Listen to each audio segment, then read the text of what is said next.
மதுராதீனம் இப்படி ஒரு ஸ்டேட்மெண்ட்டை விட்டாரே, என்னைய கொலை செய்ய வந்தாங்க, அது உண்மை கிடையாது.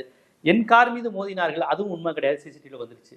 அப்ப இவ்வளவு பெரிய உயரிய ஒரு மரியாதைக்குரிய இடத்தில் இருக்கக்கூடிய மதுரை ஆதீனம் இப்படி அப்பட்டமா ஒரு குறிப்பிட்ட மதத்தினரை பத்தி தப்பா பேசுறதும், ஆக்சிடென்டே நடக்காம ஆக்சிடென்ட் நடக்க என்னை செய்ய வந்தாங்கன்னு மாத்தி பேசுவதும், இது நம்ம எப்படி எடுத்துக்கணும்?